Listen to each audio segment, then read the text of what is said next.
파리의 미슐랭 스타 레스토랑 주방에서 절규가 터져 나왔습니다. 이게 뭐야? 설탕이 왜 들어가 있어? 짠맛도 이상하고 너 정신없어? 헤드셰프 앙투안이 제가 만든 베아르네즈 소스를 맛보더니 얼굴이 새빨갛게 달아올랐어요. 저는 당황해서 다시 소스를 만들어봤지만 이것도 엉망이야. 너 오늘 미쳤어? 이슐랭 스타 레스토랑에서 이딴 실수를. 사실 저에게는 절망적인 비밀이 있었어요. 그날 아침부터 갑자기 모든 음식의 맛이 사라져버린 거였습니다. 설탕도, 소금도, 심지어 레몬의 신맛조차 느낄 수 없었어요. 됐어. 오늘은 집에 가. 내일까지 내 정신 똑바로 차려와. 앙투안이 소스팬을 바닥에 내던지며 소리쳤을 때 저는 깨달았어요. 요리사가 미각을 잃는다는 것은 음악가가 청력을 잃는 것과 같다는 거려. 그렇게 절망에 빠진 저는 무작정 한국행 비행기에 몸을 맡겼습니다. 그리고 서울의 작은 찻집에서 기적이 일어났어요. 한 남자가 우린 생강차를 마신 순간 3개월 만에 처음으로 맛이 느껴진 거예요. 눈물이 왈칵 쏟아지며 떨리는 목소리로 말했습니다. 이거 맛이 느껴져요. 하지만 이 기적 같은 만남도 운명의 장난처럼 시험에 들었어요. 과연 저는 잃어버린 미각과 예상치 못한 사랑, 두 마리 토끼를 모두 잡을 수 있을까요? 잠깐, 여러분 그거 아시죠? 여러분의 구독, 좋아요, 알림 설정은 저에게 가장 큰 선물입니다. 클릭 한 번으로 제게 큰 힘을 주시길 바라요. 저는 파리에서 미슐랭 3스타 레스토랑의 수셰프였지만 지금은 서울에서 한국 전통차와 프랑스 요리를 결합한 레스토랑을 운영하고 있어요. 어떻게 이런 일이 일어났냐고요? 모든 건 제가 미각을 잃었던 그때부터 시작되었습니다. 제 이름은 클레어 드리에예요. 29살에 파리 16구에 위치한 미슐랭 3스타 레스토랑 르 자르댕 누아에서 수셰프로 일했습니다. 누구나 부러워할 만한 자리였죠. 하지만 그 자리에 오르기까지의 과정은 정말 험난했어요. 저희 집은 프랑스 남부 보르도 근처의 작은 마을에서 와인 수입업을 하는 중산층 가정이었습니다. 아버지 피에르는 소규모이지만 정직하게 사업을 해오셨고 어머니 이사벨은 전업주부로 저의 요리 꿈을 누구보다 지지해 주셨어요. 어릴 때부터 할머니와 함께 부엌에서 시간을 보내며 자연스럽게 요리에 빠져들었는데 16살 때 파리의 명문 요리학교에 진학하겠다고 선언했을 때도 부모님은 흔쾌히 지원해 주셨습니다. 파리 생활은 녹록하지 않았어요. 몽파르나스의 작은 원룸에서 혼자 살며 새벽 5시에 일어나 학교에 가고 오후에는 근처 비스트로에서 아르바이트를 했습니다. 부모님이 학비와 생활비를 대부분 지원해 주셨지만 파리의 물가는 상상 이상이었거든요. 요리학교 동기들 대부분이 부유한 집안 출신이었던 반면 저는 항상 돈을 아껴 써야 했어요. 졸업 후 여러 레스토랑에서 경험을 쌓았습니다. 처음에는 설거지부터 시작해서 야채 써는 일,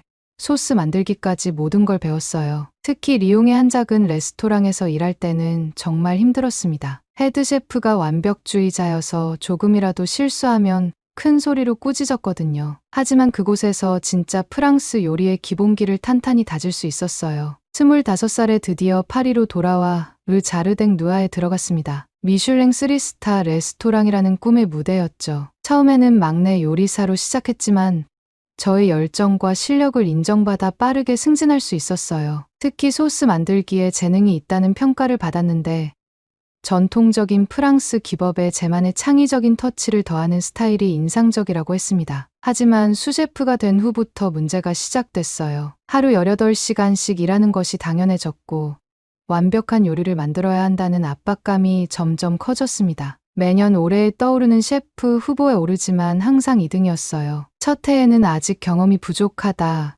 둘째 해에는 창의성이 아쉽다. 셋째 해에는 안정감이 떨어진다는 평가를 받았죠. 5년째 후보에 올랐을 때 저는 이미 한계에 다다라 있었습니다. 스트레스로 밤잠을 제대로 못 자고 식사도 거르는 일이 많아졌어요. 그러던 어느 날부터 이상한 일이 일어나기 시작했습니다. 제가 만든 음식의 맛을 제대로 느낄 수 없게 된 거예요. 처음에는 감기 때문이라고 생각했어요. 하지만 일주일이 지나도 한 달이 지나도 상황은 나아지지 않았습니다. 3개월째 되던 날 저는 깨달았어요. 미각을 완전히 잃어버린 거였습니다. 요리사에게 미각을 잃는다는 것은 화가가 색을 구별하지 못하는 것과 같았어요. 절망적이었죠. 동료들에게는 이 사실을 숨겼습니다. 미각을 잃은 요리사라는 것이 알려지면 경력이 끝장날 테니까요. 대신 다른 사람들의 반응을 보고 레시피를 정확히 따라가며 버텨냈어요. 하지만 점점 실수가 늘어갔습니다. 결정적인 사건은 지난달에 일어났어요. 그날은 파리 시장과 그의 일행이 방문하는 중요한 날이었습니다. 제가 담당한 스프에 소금을 너무 많이 넣어버린 거예요. 평소라면 절대 일어나지 않을 실수였죠. 시장님이 한 숟가락 드시고는 얼굴을 찡그리셨고 분위기는 순식간에 얼어붙었습니다. 헤드셰프인 알랭이 저를 따로 불렀어요. 클레어, 최근 내 컨디션이 이상해. 2주 동안 휴가를 가져라. 돌아와서도 이런 식이면 그만두는 게 좋겠다. 그의 표정은 진지했고 저는 더 이상 변명할 수 없었습니다. 그날 밤 몽파르나스의 제 작은 아파트로 돌아와 거울 앞에 서서 제 모습을 바라봤어요. 언제부턴가 볼이 푹 꺼지고 눈가에 다크서클이 짙어져 있었습니다. 29살인데 마치 30 중반처럼 보였어요. 이러다가는 정말로 모든 걸 잃을 것 같았습니다. 이런 상황에서 더욱 괴로웠던 건 부모님에 대한 죄책감이었어요. 저희 가족은 제 꿈을 위해 모든 걸 투자하셨거든요. 요리학교 학비만 해도 연간 2만 유로가 넘었고 파리에서의 생활비까지 합치면 엄청난 금액이었습니다. 아버지는 자신의 와인 사업 수익을 거의 다 제 교육비에 쏟아부으셨어요. 그런데 이제 와서 미각을 잃어 요리를 할 수 없다고 말할 수는 없었습니다. 그 순간 문득 예전에 파리 3구의 한 아시아 레스토랑에서 먹었던 한국 음식이 떠올랐어요. 그때 느꼈던 강렬하면서도 깊은 맛이 아직도 기억에 남아 있었거든요. 그리고 대학 시절 동양 철학 수업에서 들었던 교수님 말씀도 생각났습니다. 동양에서는 음식을 단순한 영양 공급이 아니라 몸과 마음의 치유로 본다. 특히 차 문화가 발달한 나라들에서는 맛이 감정과 직결된다고 믿는다. 그때는 그냥 흘려들었던 이야기였는데 미각을 잃고 나니 다르게 다가왔어요. 인터넷을 찾아보니 한국의 전통차 문화와 약선 요리에 대한 글들이 눈에 띄었습니다. 혹시 서양 의학으로 해결되지 않는 문제를 동양의 지혜로 풀 수 있을까 하는 희미한 희망이 생겼죠. 왜인지 모르게 요리의 근본을 찾고 싶다는 생각이 들었습니다. 부모님께 전화를 드렸어요. 아빠, 엄마, 잠시 휴식이 필요할 것 같아요. 한국으로 여행을 갔다 올게요. 어머니는 걱정스러운 목소리로 괜찮니? 혹시 무슨 일 있었니? 라고 물으셨지만 저는 그냥 새로운 영감을 찾고 싶어요 라고만 답했습니다. 사실 그때의 저에게는 절망감뿐이었어요. 미각을 잃은 요리사가 한국에서 무엇을 찾을 수 있을지 확신도 없었죠. 하지만 파리에 그대로 있으면 정말 모든 게 끝날 것 같았습니다. 무작정이라도 떠나야 할 것 같았어요. 항공표를 예약하면서도 마음은 복잡했습니다. 이것이 제 요리사 인생의 마지막 여행이 될지도 모른다는 생각이 들었거든요. 하지만 그때는 몰랐습니다. 그 여행이 제 인생을 완전히 바꿔놓을 운명적인 만남으로 이어질 것이라는 걸 말이에요. 인천공항에 도착했을 때의 첫인상은 정말 놀라웠어요. 모든 것이 깔끔하고 체계적이었습니다. 파리샤를 드골 공항과는 완전히 다른 분위기였죠. 사람들이 질서정연하게 움직이고 안내판도 친절하게 여러 언어로 표시되어 있었어요. 서울에 도착한 첫날부터 문화 충격을 받았습니다. 명동의 호텔에 짐을 풀고 나와 보니 거리는 네온사인으로 가득했고 밤늦은 시간인데도 사람들이 북적거렸어요. 파리에서는 밤 10시만 넘어도 대부분의 상점이 문을 닫는데 여기서는 24시간 편의점이 곳곳에 있더라고요. 첫 이틀은 그냥 관광객처럼 돌아다녔어요. 경복궁도 가보고 남산타워에도 올라갔습니다. 하지만 여전히 아무것도 맛을 느낄 수 없었어요. 유명하다는 명동 교자를 먹어봐도 길거리 떡볶이를 시도해봐도 마찬가지였습니다. 그저 텍스처만 느껴질 뿐이었죠. 셋째 날 오후 명동에서 인사동으로 걸어가던 길이었어요. 구글 지도를 보면서 천천히 걸었는데 갑자기 하늘이 어두워지더니 소나기가 쏟아지기 시작했습니다. 우산을 챙기지 않았던 저는 당황스러웠어요. 파리에서는 항상 우산을 들고 다녔는데 한국 날씨를 제대로 파악하지 못했던 거죠. 비를 피하려고 급하게 주변을 둘러보다가 작은 간판이 보였어요. 다연원이라고 한글로 적혀 있었는데 아래쪽에 작게 영어로 티하우스라고 써 있었습니다. 문을 밀고 들어가니 따뜻한 공기와 함께 은은한 향이 느껴졌어요. 미각은 잃었지만 후각은 여전히 살아있었거든요. 가게 안은 조용했습니다. 손님은 한 명도 없었고 카운터 뒤쪽에서 한 남자가 혼자 뭔가를 우리고 있었어요. 30 초반쯤 되어 보이는, 키는 그리 크지 않지만 차분한 인상의 사람이었습니다. 제가 들어가자 고개를 들고 서툰 영어로 말했어요. 웰컴, 시트 플리즈. 저는 젖은 옷을 털며 가장 가까운 자리에 앉았습니다. 그는 저를 보더니 걱정스러운 표정을 지었어요. 아마 제가 비에 흠뻑 젖어서 떨고 있는 모습이 안쓰러웠나 봅니다. 말없이 부엌으로 들어가더니 잠시 후 김이 모락모락 나는 찻잔을 가져왔어요. 진저 티, 굿포 콜드, 생강차라는 뜻인 것 같았어요. 따뜻한 찻잔을 두 손으로 감싸고 있으니 몸이 좀 나았습니다. 그리고 습관적으로 차를 한 모금 마셨는데 그 순간 정말 놀라운 일이 일어났어요. 맛이 느껴진 거예요. 3개월 만에 처음으로 무언가의 맛을 제대로 느꼈습니다. 단순한 생강차가 아니었어요. 생강의 알싸함, 꿀의 달콤함, 그리고 뭔가 복합적이고 깊은 층위의 맛이 입안에 퍼졌습니다. 너무 놀라서 찻잔을 들고 있던 손이 떨렸어요. 이거, 맛이 느껴져요. 어떻게 된 건가요? 눈물이 나올 뻔했습니다. 그 남자는 제 반응을 보고 놀란 듯 했지만 언어가 통하지 않아서 뭐라고 말해야 할지 모르는 것 같았어요. 그래서 저는 스마트폰을 꺼내 번역 앱을 켰습니다. 저는 3개월 동안 아무 맛도 느낄 수 없었어요. 그런데 이 차를 마시니까 맛이 느껴져요. 어떻게 된 건가요? 번역된 한국어를 보여주자 그의 눈이 커졌어요. 그도 핸드폰을 꺼내서 뭔가 타이핑했습니다. 정말요?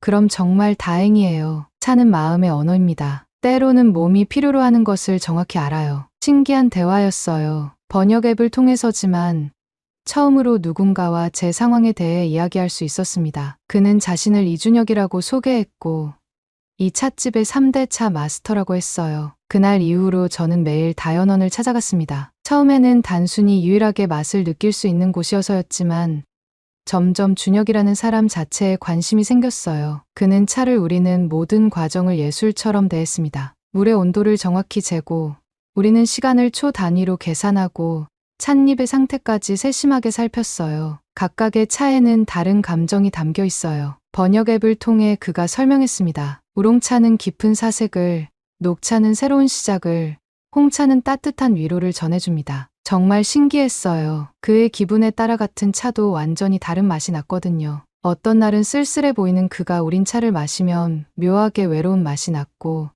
활기차 보이는 날에는 같은 차도 훨씬 상쾌했습니다. 일주일 정도 지나자 우리는 조금씩 서로의 이야기를 나누기 시작했어요. 저는 제가 파리에서 요리사로 일하다가 미각을 잃었다는 이야기를 했고 그는 가업을 이어받았지만 손님이 줄어들어 어려움을 겪고 있다고 털어놓았습니다. 요즘 젊은 사람들은 스타벅스나 다른 커피 전문점을 선호해요. 전통차는 시간이 오래 걸리고 복잡하다고 생각하거든요. 그의 말에서 깊은 안타까움이 느껴졌어요. 제가 프랑스 전통 요리를 고수하려고 애쓰는 것과 비슷한 마음이었을 거예요. 흥미롭게도 저는 준혁이 우린 차를 마실 때만 미각이 돌아왔어요. 다른 음식이나 음료는 여전히 맛을 느낄 수 없었지만 그의 차만큼은 완벽하게 맛볼 수 있었습니다. 이것이 우연의 일치인지 아니면 정말 뭔가 특별한 이유가 있는 건지 궁금했어요. 2주가 지나면서 저는 그에게 프랑스 요리에 대해 이야기해주기 시작했습니다. 소스 만드는 기법이나 향신료 조합에 대해 설명하면 그는 정말 진지하게 들었어요. 그리고 차와 음식의 페어링에 대해서도 함께 실험해봤습니다. 홍차 베이스로 만든 소스는 어떨까요? 어느 날 제가 제안했어요. 고기 요리에 어울릴 것 같은데요. 준혁은 눈을 반짝이며 여러 가지 차를 가져왔습니다. 우리는 작은 부엌에서 차를 우려내어 소스를 만들어 봤어요. 놀랍게도 정말 훌륭한 맛이 났습니다. 차의 타닌 성분이 고기의 기름기를 중화시켜주면서도 깊은 풍미를 더해줬거든요. 한 달이 지나자 제 미각이 서서히 회복되기 시작했어요. 처음에는 준혁의 차만 맛볼 수 있었는데 이제는 다른 음식들도 조금씩 느낄 수 있게 되었습니다. 완전하지는 않았지만 희망이 보였어요. 여기서 더 배우고 싶어요. 비자를 연장할 생각이에요. 어느 날 저는 준혁에게 말했습니다. 그가 환하게 웃으며 고개를 끄덕였어요. 그 순간 저는 정말 행복했습니다. 파리에서 느껴보지 못했던 평온함과 기쁨이었어요. 하지만 그날 밤 모든 것을 바꿔놓을 전화가 걸려왔습니다. 어머니의 목소리는 떨리고 있었어요. 클레어, 미안해. 아빠 사업이 완전히 망했어. 코로나 때문에 거래처들이 다 부도나면서 집까지 담보로 잡혀 있어서 3개월 안에 큰 돈을 마련하지 못하면 집을 잃을 수도 있어. 세상이 무너지는 것 같았습니다. 그런데 파리에서 연락이 왔어. 르시엘 블레라는 고급 레스토랑에서 특별 계약직으로 6개월만 일해달라고 하는데 월급이 8,000유로야. 제발, 클레어. 어머니의 목소리가 점점 작아졌어요. 저는 핸드폰을 든 채로 얼어붙었습니다. 막 찾기 시작한 행복이 한순간에 사라져 버렸어요. 그날 밤 잠을 이룰 수 없었어요. 어머니의 목소리가 계속 귓가에 맴돌았습니다. 8,000유로라는 월급은 정말 큰 돈이었거든요. 6개월이면 가족의 빚을 상당 부분 갚을 수 있는 금액이었어요. 하지만 지금 떠나면 준혁과의 관계는 어떻게 될까요? 그리고 겨우 회복되기 시작한 제 미각은 다시 사라져버릴지도 모른다는 두려움이 컸습니다. 다음 날 아침 다현원에 갔을 때 준혁의 얼굴을 제대로 볼 수가 없었어요. 평소처럼 따뜻하게 인사해주는 그를 보니 마음이 더 아팠습니다. 하지만 숨길 수는 없었어요. 번역 앱을 통해 상황을 설명했습니다. 제 가족이 큰 어려움에 처했어요. 아버지 사업이 망해서 집을 잃을 수도 있는 상황이에요. 파리에서 일자리 제안이 왔는데 가족을 도와야 할 것 같아요. 준혁의 얼굴이 굳어졌어요. 잠시 침묵이 흘렀고 그는 고개를 끄덕이며 말했습니다. 가족이 우선이죠. 가세요. 그의 목소리는 담담했지만 눈에는 깊은 상처가 보였어요. 저도 모르게 눈물이 흘렀습니다. 제가 원하는 건 이게 아니었는데 어쩔 수 없는 상황이었어요. 일주일 안에 결정해야 해요. 제가 말했습니다. 이해해요. 하지만 시간이 너무 짧네요. 준혁이 쓸쓸하게 웃었어요. 그 일주일은 정말 지옥 같았습니다. 매일 다현원에 갔지만 분위기는 예전 같지 않았어요. 준혁은 여전히 친절했지만 뭔가 거리감이 느껴졌습니다. 그리고 가장 무서웠던 건 제 미각이 다시 흐릿해지기 시작했다는 거예요. 스트레스 때문인지 준혁이 우린 차조차도 맛이 제대로 느껴지지 않았습니다. 처음에는 복합적이고 깊었던 맛이 점점 단조로워졌어요. 이틀째는 절반 정도만 느껴졌고 사흘째는 거의 물 같았습니다. 왜 이래요? 차 맛이 예전 같지 않아요. 제가 걱정스럽게 물었어요. 준혁은 잠시 찻잔을 바라보더니 말했습니다. 차는 마음을 담는 그릇이에요. 제 마음이 어수선하니까 차도 그런 것 같네요. 그 말에 가슴이 철렁했어요. 제가 떠난다는 것 때문에 그가 이렇게 힘들어한다니 정말 미안했습니다. 나흘째 되던 날 준혁이 갑자기 이상한 이야기를 꺼냈어요. 사실 저도 예전에 프랑스에 있었던 적이 있어요. 정말요? 언제요? 10년 전쯤 파리 요리학교에 다녔어요. 차 문화를 접목한 새로운 요리를 배우고 싶어서요. 저는 깜짝 놀랐습니다. 준혁이 프랑스에 있었다니 처음 듣는 이야기였어요. 그런데 1년 만에 돌아왔어요. 그의 목소리가 어두워졌습니다. 사람들이 아시아인인 저를 이상하게 봤거든요. 전통차를 가르쳐 달라고 하면서도 진짜로는 관심이 없었어요. 그냥 이국적인 것에 대한 호기심 뿐이었죠. 그래서 서양인들은 결국 떠난다고 생각하시는 거예요. 준혁이 고개를 끄덕였어요. 어려우면 떠나는 거죠. 당신도 마찬가지고요. 그 말이 가슴에 꽂혔습니다. 저도 어쩔 수 없어요.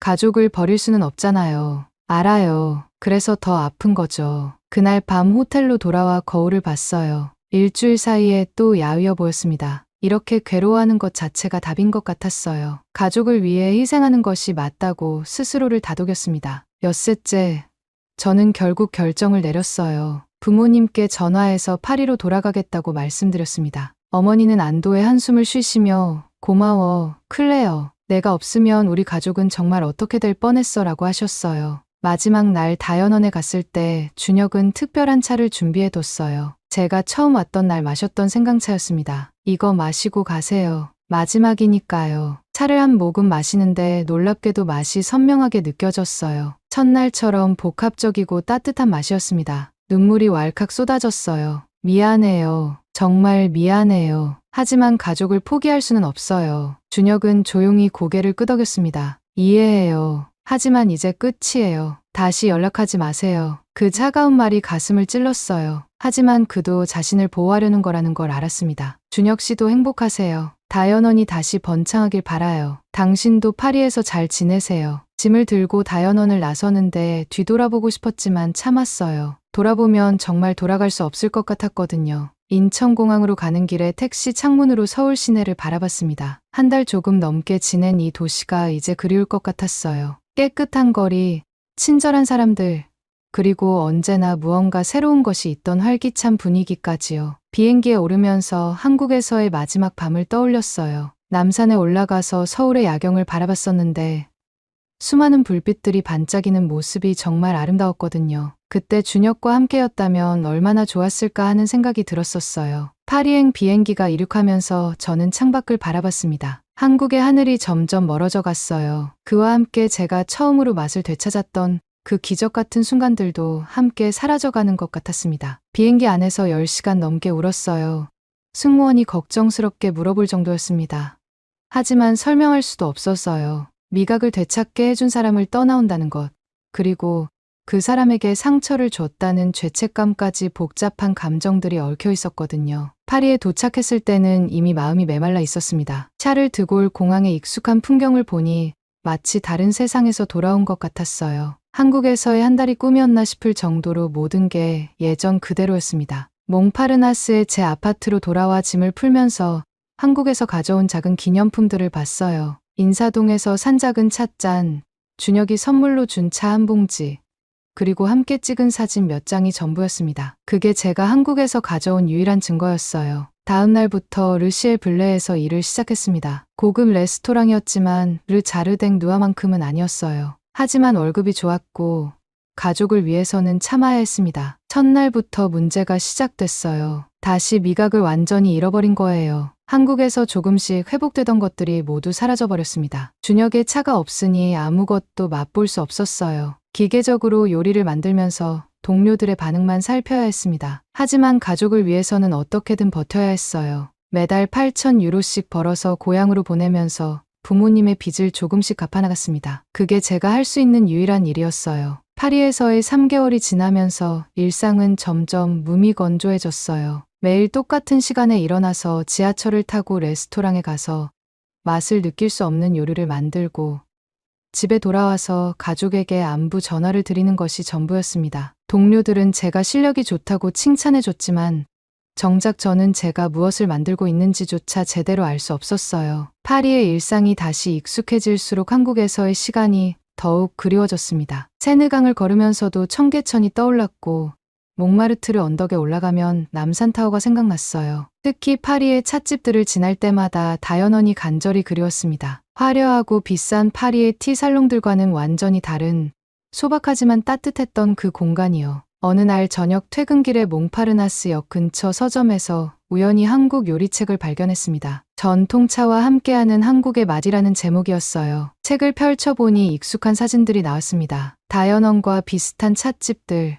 그리고 준혁이 만들어줬던 것과 똑같은 차들이 있었어요. 집에 돌아와서 그 책을 읽으면서 눈물이 났어요. 한 페이지 한 페이지마다 준혁과의 추억이 떠올랐습니다. 우롱차의 은은한 향, 녹차의 깔끔한 뒷맛, 홍차의 따뜻한 포근함까지요. 파리에 있으면서 한국의 모든 것이 더욱 특별하게 느껴졌어요. 파리의 거리를 걸으면서도 자꾸 비교하게 됐습니다. 파리 사람들의 차가운 무관심과 서울 사람들의 따뜻한 관심, 정교하지만 거리감 있는 파리의 서비스와 서툴지만 진심이 담긴 한국의 친절함까지요. 심지어 파리의 회색 하늘보다 서울의 미세먼지 섞인 하늘이 더 그리웠습니다. 4개월째 되던 어느 일요일, 파리 13구의 아시아 식재료 마트에서 한국 차를 파는 곳을 찾았습니다. 준혁이 선물해준 차가 떨어져 가고 있어서 비슷한 걸 찾아보려던 거였어요. 하지만 똑같은 브랜드의 차를 사서 집에서 우려봐도 전혀 맛이 나지 않았습니다. 역시 차를 우리는 사람이 중요한 거구나. 혼자 중얼거리며 쓴웃음을 지었어요. 파리에서 마시는 한국 차는 그저 뜨거운 물일 뿐이었습니다. 한국에 대한 그리움은 날이 갈수록 심해졌어요. 한국 음식점에 가서 김치찌개를 시켜도 맛은 느껴지지 않지만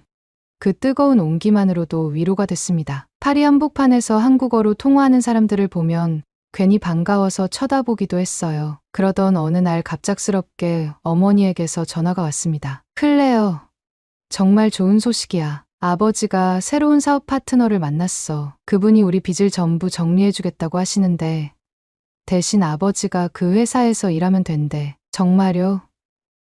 그럼 제가 더 이상 돈을 보내지 않아도 되는 건가요? 그래, 내가 이제까지 보내준 돈으로 당장 급한 건 해결됐고 앞으로는 아버지 월급으로 충분할 것 같아. 정말 고마워. 클레어. 전화를 끊고 나서 한참 동안 멍하니 앉아 있었어요. 기뻐해야 할 상황인데 왜인지 복잡한 마음이었습니다. 이제 파리에 있을 이유가 없어진 거잖아요. 그럼 다시 한국으로 돌아갈 수 있는 건가요? 마음속 깊은 곳에서 답이 올라왔어요. 돌아가고 싶다고, 진짜 돌아가고 싶다고요. 가족 때문이 아니라 제 마음 때문에 말이에요. 다음 날 레스토랑에서 사직서를 냈어요. 헤드 셰프는 깜짝 놀라며 왜 그래요? 여기서 잘하고 있잖아요 라고 말렸지만 저는 이미 마음을 정했습니다. 가족 문제가 해결돼서 고향으로 돌아가야 해요. 한국으로요.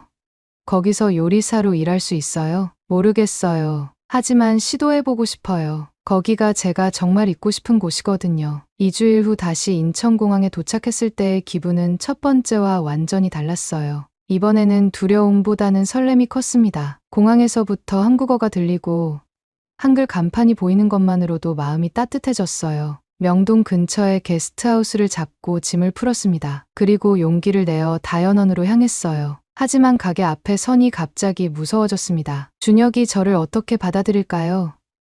화를 낼까요?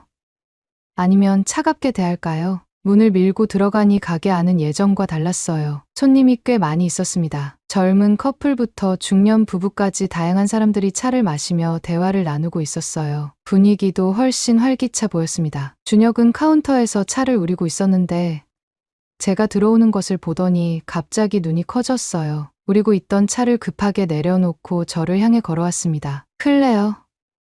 정말 클레어예요. 예상과 완전히 달랐어요. 화가 난 기색도 차가운 표정도 아니었습니다. 오히려 놀라면서도 기뻐하는 것 같았어요. 네, 돌아왔어요. 언제 온 거예요? 왜 미리 연락하지 않았어요? 그의 목소리에는 반가움이 가득했습니다. 어제 도착했어요. 갑작스럽게 연락드리기가 부담스러워서. 준혁이 환하게 웃었어요. 부담스럽긴요. 얼마나 기다렸는데요. 기다렸다고요? 당연하죠. 매일 기다렸어요. 언젠가는 꼭 돌아올 거라고 믿었거든요. 그 말에 가슴이 뜨거워졌어요. 준혁이 저를 원망하거나 미워하지 않았다는 게 믿기지 않았습니다. 다른 손님들 때문에 제대로 이야기할 수는 없었지만 준혁은 틈날 때마다 저에게 와서 안부를 물었어요. 파리에서 어떻게 지냈는지, 언제까지 있을 건지, 이번에는 정말 한국에 남을 건지 궁금해했습니다. 마지막 손님이 나간 후 준혁이 생강차 한 잔을 가져와서 제 앞에 놓았습니다. 처음 만났던 날과 똑같은 차였어요. 마셔보세요. 조심스럽게 한 모금 마셨는데 놀랍게도 맛이 선명하게 느껴졌어요. 생강의 매운맛, 꿀의 단맛, 그리고 뭔가 따뜻하고 포근한 느낌까지 모든 게 완벽했습니다. 맛있어요. 정말 맛있어요. 눈물이 핑 돌았어요. 다행이에요. 사실 걱정했거든요. 혹시 다시 맛을 못 느끼면 어떡하나 하고요. 저도 걱정했어요. 파리에서는 아무 차도 맛이 안 났거든요. 준혁이 제 맞은편에 앉으며 말했어요. 정말 돌아온 거예요. 이번에는 떠나지 않을 거예요. 네, 가족 문제도 해결됐고 무엇보다 제가 정말 여기 있고 싶어요. 파리에 있는 내내 한국이 그리웠어요. 아니, 정확히는 이곳이 당신이 그리웠어요. 준혁의 눈이 반짝였어요. 저도 그랬어요. 매일 당신을 기다렸어요. 문이 열릴 때마다 혹시 당신일까 하고 기대했거든요. 미안해요. 그때 떠나면서 상처를 줘서. 이제 그런 이야기는 하지 말아요. 이해해요. 가족이 우선이었으니까요. 오히려 돌아와줘서 고마워요. 정말 화나지 않았어요? 처음에는 화났죠. 하지만 시간이 지나면서 생각해보니 당신도 어쩔 수 없었던 것 같더라고요. 그리고 솔직히 말하면 준혁이 잠시 망설이더니 계속했어요. 당신을 사랑하고 있었거든요. 가슴이 쿵 하고 뛰었어요. 정말요? 네, 당신이 떠나고 나서야 깨달았어요. 단순히 손님으로 좋아했던 게 아니라 정말 사랑하고 있었다는 거요. 저도 더 이상 숨길 수 없었어요. 저도요. 저도 당신을 사랑해요. 파리에 있는 내내 당신 생각뿐이었어요. 준혁이 제 손을 잡았어요. 따뜻하고 부드러운 손이었습니다. 그럼 이제 정말 새로 시작해볼까요? 연인으로요. 네, 정말 새로 시작해봐요. 그날 밤 준혁은 가게 문을 닫고 저와 함께 한강에 갔어요. 야경을 바라보며 앞으로의 계획에 대해 이야기했습니다. 저는 한국에서 요리사 자격을 따고 준혁과 함께 차와 음식을 결합한 새로운 메뉴를 개발하고 싶다고 했어요. 좋은 생각이에요. 사실 손님들이 늘어난 것도 당신이 제안해준 차 베이스 디저트 때문이거든요. 정말요? 네, 당신이 떠나고 나서 혼자 연구해봤는데 반응이 정말 좋더라고요.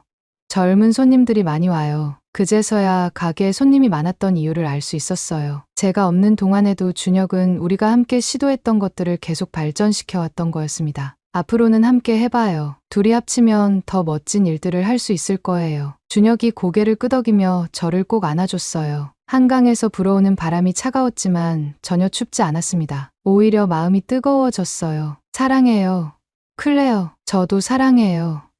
준혁, 그날부터 저희는 본격적으로 새로운 메뉴 개발에 들어갔어요. 제가 파리에서 배운 프랑스 요리 기법과 준혁의 전통차 지식을 결합해서 정말 독특한 퓨전 요리들을 만들어냈습니다. 얼그레이로 만든 크림 소스, 우롱차 베이스의 마리네이드, 녹차 파우더가 들어간 마카롱까지요. 한국 요리사 자격증을 따기 위해 공부하는 것도 쉽지 않았어요. 한국어로 된 요리 용어들을 외우고 한국 전통 조리법을 익히는 게 생각보다 어려웠거든요. 하지만 준혁이 옆에서 도와주니까 금세 실력이 늘었습니다. 김치를 넣은 키쉬는 어때요?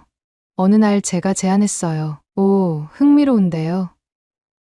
김치의 신맛과 치즈의 고소함이 잘 어울릴 것 같아요. 우리는 밤늦게까지 부엌에서 실험을 했어요. 김치 키쉬, 된장 카라멜, 고추장 글레이즈까지 정말 다양한 시도를 해봤습니다. 실패작도 많았지만 그 과정 자체가 즐거웠어요. 석 달 후 드디어 다연원의 새로운 메뉴가 완성됐습니다. 동서양의 만남이라는 컨셉으로 차와 디저트, 그리고 간단한 브런치 메뉴까지 갖춘 복합 카페로 변신한 거예요. 오픈 첫날부터 줄이 길게 섰습니다. 우와, 이 녹차 티라미수 정말 신기해요. 젊은 여자 손님이 감탄했어요. 홍차 크림 파스타도 색다르네요. 처음 먹어보는 맛이에요. 남자친구도 맞장구 쳤습니다. SNS에서도 화제가 되기 시작했어요. 인사동 숨은 맛집, 퓨전의 새로운 경지 같은 리뷰들이 올라왔고 점점 더 많은 사람들이 찾아왔습니다. 하지만 가장 기뻤던 건 제 미각이 완전히 회복됐다는 거예요. 이제는 준혁이 우린 차뿐만 아니라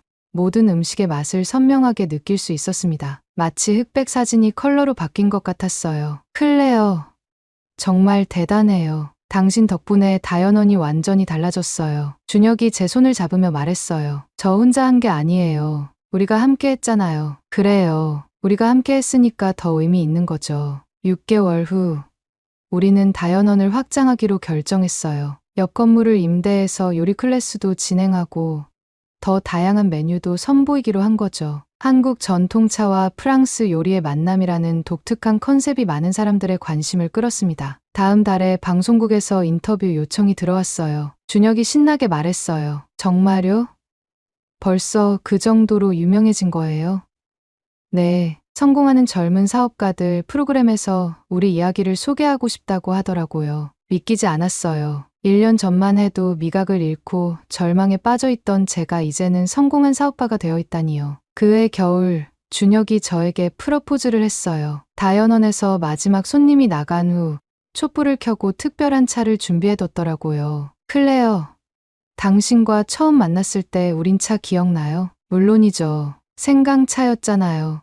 맞아요. 그때 당신이 맛을 되찾았던 그 순간이 제 인생에서 가장 소중한 기억이에요. 준혁이 무릎을 꿇으며 반지를 꺼냈어요. 저와 평생 함께 차를 우리며 살아주실래요? 눈물이 주룩주룩 흘러내렸어요. 네, 물론이죠. 우리의 결혼식은 다연원에서 소규모로 치렀어요. 프랑스에서 부모님도 오셨고 준혁의 가족들, 그리고 단골 손님들이 축하해줬습니다. 케이크 대신 우리가 직접 만든 차 케이크를 준비했고 모든 요리에 차가 들어갔어요. 정말 독특한 결혼식이네. 어머니가 웃으며 말씀하셨어요. 하지만 너희들다워서 좋다. 행복해 보여서 다행이야.